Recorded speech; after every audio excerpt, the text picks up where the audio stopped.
Fashions fade, but style is eternal.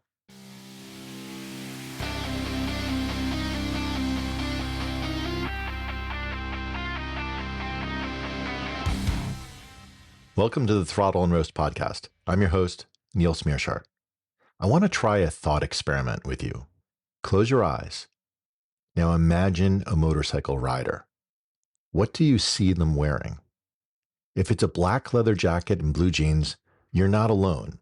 That image of the rider's uniform has been around for nearly 75 years. We'll look back at a history of how pop culture has reinforced the stereotype and look at some common elements in biker style and how non-riders have co-opted the style to create their own bad boy aesthetic. So let's start with a little bit of history in pop culture, because I think this is where, as motorcyclists, we have had an opportunity to see what the public perception is of a motorcyclist, and that has probably influenced our own internal definition of this, and it's also helped for those non-riders. If there's one film that probably is the most referenced as being the sort of starting point for defining the biker style, it has to be the 1953 film, The Wild One. Now, this crime film was directed by Laszlo Benedict and starred Marlon Brando. Now, Brando's character, Johnny Strabler, was perhaps the first, if not one of the earliest examples of an outlaw biker in cinema. While the film itself is a cultural icon, it cemented a fashion aesthetic for motorcyclists that still exists today. Brando wore a Perfecto leather jacket made by Schott New York City, or at least a replica of it, and Schott has been producing the Perfecto since 1928, and it was originally designed specifically for motorcyclists.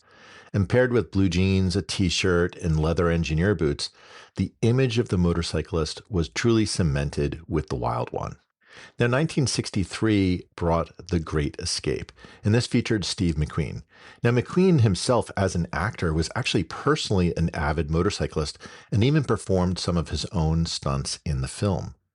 But his character was actually a pilot, and many pilots also wore leather jackets, especially in the days before closed cockpits. If you were out in an open cockpit like was existent in World War I, you needed the leather jacket just to stay warm at altitude. The leather jacket was really a part of the image of a pilot. Throughout most of the film, he's been, sporting this leather jacket. And as we covered in our Exploring the Overlap Pilots Who Ride Motorcycles episode, there's a surprising amount of overlap amongst pilots and riders, so this cross-pollination of style isn't surprising. But there was one other contribution to biker style that film featured in his motorcycle scenes, and this one's a little bit more subtle. It's one that is maybe not quite as iconic, but it's more common than you would expect.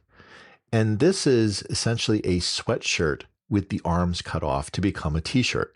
Now, of course, many riders will use this sort of setup to keep their core warm on colder riding days, but avoid the restrictive movement of the longer sleeves if they had that thick sweatshirt underneath their already tight leather jacket.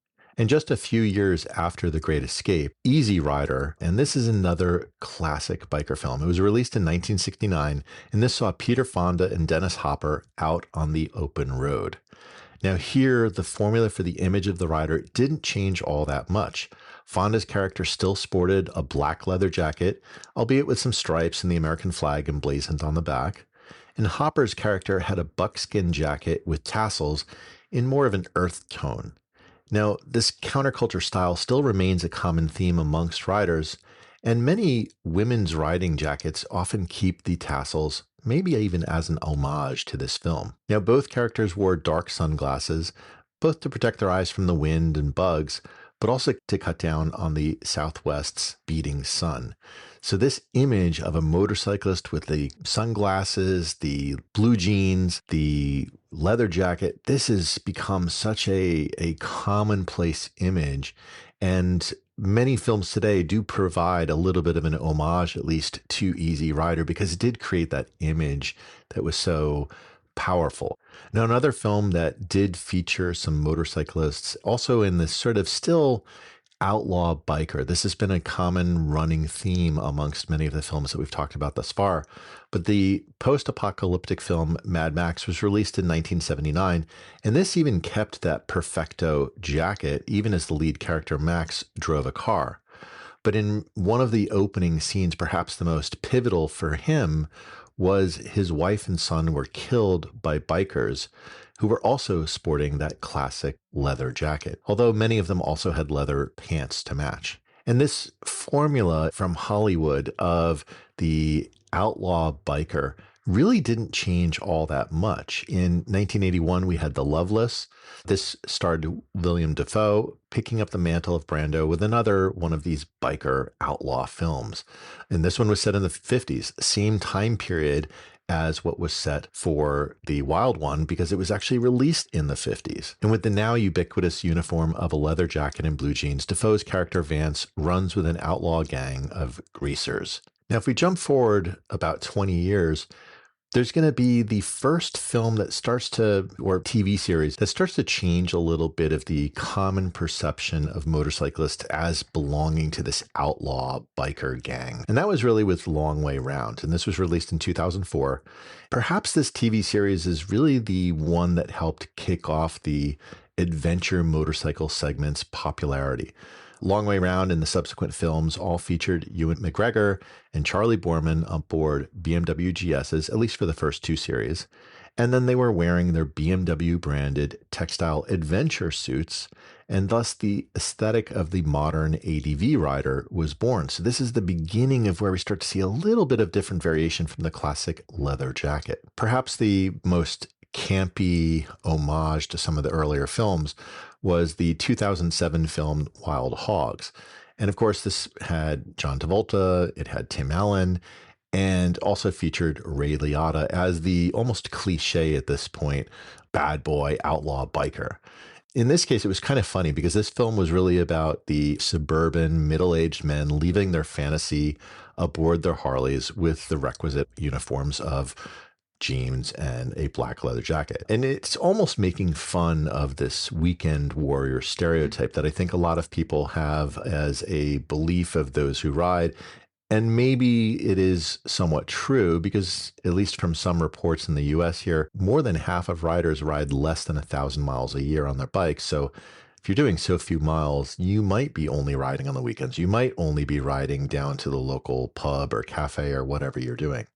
And more recently, there's been shows like Monster Garage, American Chopper, Sons of Anarchy, and these have continued that sort of outlaw biker uniform of the leather jacket clad biker. But there's another style of riding gear that I do want to highlight because I think when we kind of think of this typical bomber style leather jacket that we look at for a lot of motorcyclists, they tend to be black leather. There's another variation of this that actually has another sort of popularity around the globe. And for those who actually use these, they actually do have a real utility to them that people do enjoy. In the 2008 film Benjamin Button, Brad Pitt's character ages backwards in the film, but we see him sport this other icon in motorcycle fashion, the Belstaff jacket. Now, Belstaff, of course, is a UK brand. They've been producing gear forever at this point, but unlike the other jackets we typically see where the length ends at the waist, the Belstaff is commonly a 3/4 length jacket, so it offers a little bit additional coverage over the front of the pants. And of course, while the leather variant that was featured in the film is still popular, one other type of material that you'll see in a lot of these type of Belstaff jackets is a waxed cotton. And this is perfect for the wet conditions of the UK and elsewhere because the waxed cotton helps keep the rider dry. And then the longer length afforded from that 3/4 length jacket actually avoids some of that wet crotch. If you've ever been riding and caught into a rainstorm and you have a short length jacket, and maybe you're wearing just regular jeans, well, they're not going to be waterproof, and all that water is going to pool in the bottom of the seat right into your crotch and get you wet. So with that 3/4 inch jacket, it can provide a little bit of deflection of that rain and help keep you a little bit drier. Now, Belstaff was also featured in the Long Way Down. This was the next series that they did for the Long Way Round series. And it gave another bit of a take on how you could have an adventure look on the bike, not just being the more technical textile. So when we think of what we've learned from some of these cultural moments within film and television that are kind of highlighting aesthetic of motorcyclists is there are a few main elements that typically do start to arise. So one of them, of course, is the really ubiquitous black leather jacket. And while the Perfecto was the earliest iconic jacket, there's also been a lot of bomber style variants taken from pilots that are popular as well. But another one that is extraordinarily reliable and popular for a lot of people is this waxed cotton jacket, that Belstaff style 3/4 length. I have one that's actually made by Revit called the Livingston, but it's the same premise. If you're riding a Triumph, especially one of the modern retros, it almost seems a requirement to have one of these 3/4 length waxed cotton jackets. It aesthetically just really resonates with that style of bike. Now, many brands produce these type of jackets, not just Belstaff. As I said, I have Revit.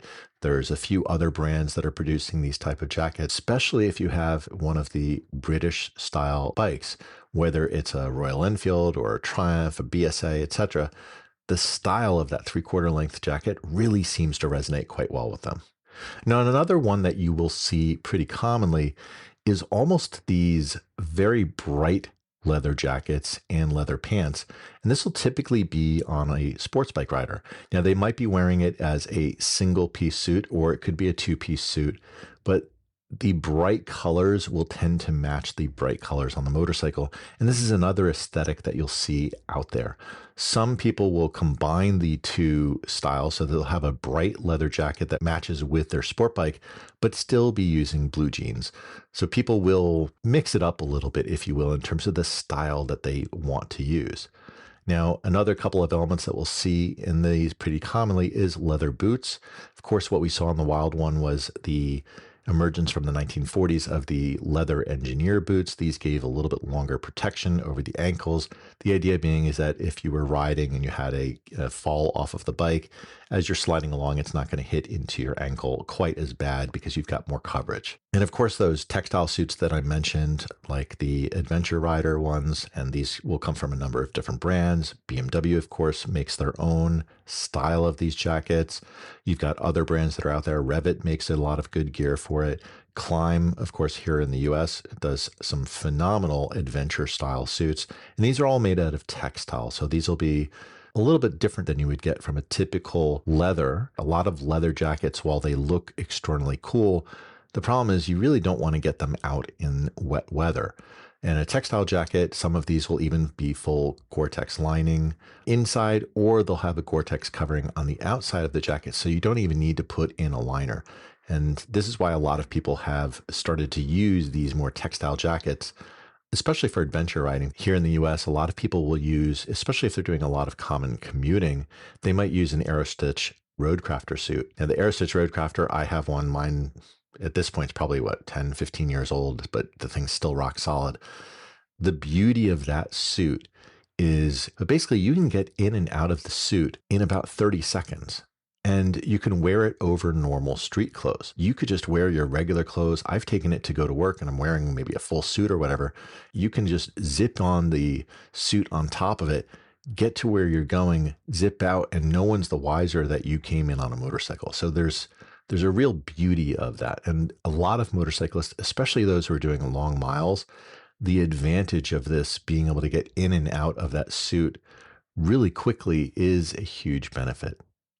Now, there's another aesthetic that you'll see on a lot of motorcyclists, and this tends to be more towards, I'll say, the cruiser style, or those who are maybe trying to mimic in some ways the outlaw rider.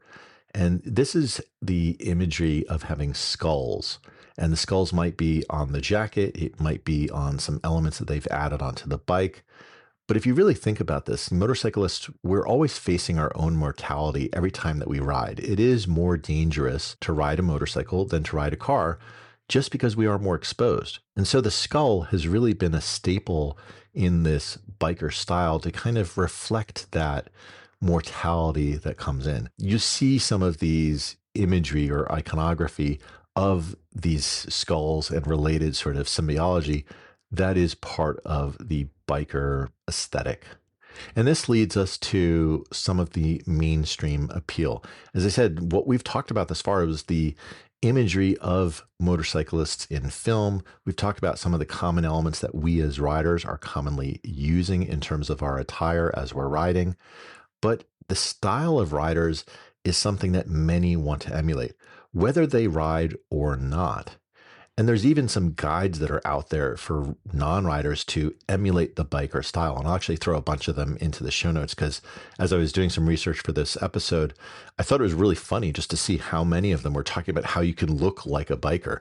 If you are a rider, it's almost fun to read this and kind of get the impression of some non-riders about what they think we do all the time. More interesting to me is that there's some major fashion houses like Balenciaga that offer gear that looks like it came straight off of a rider, including some enduro style boots. These are not something that one would normally look at and be like, oh my God, those are beautiful Italian luxury fashion boots. It's like, no, they look like you just got off of an enduro bike, but they're selling them as something for people to wear around on the street. So it's fascinating how the more extreme styles that we'll wear as on our gear, people are trying to emulate that from a style for the non-rider public. So we looked at some of the mass media imagery of motorcyclists and how that both reinforced, but it may have even created the style that motorcyclists choose to use. We also looked at some common elements of these rider styles, and while the leather jacket is popular, it isn't the only one out there. And finally, we looked at how the biker style is emulated even by those who don't ride. So my question for you this week is, what is your go-to gear for riding? Is it one of the ones that I covered, or is it something unique? Share your thoughts through the text to show link in the show notes, or leave a voicemail at throttleandroast.com/voicemail. Thanks for listening. I'll talk to you next week. Hey, if you enjoyed this episode, please tell a friend about the show. You can often share an episode directly from your podcast app, or you can direct them to throttleandroast.com. Word of mouth is the best way for us to grow and find new listeners, so I really appreciate your help.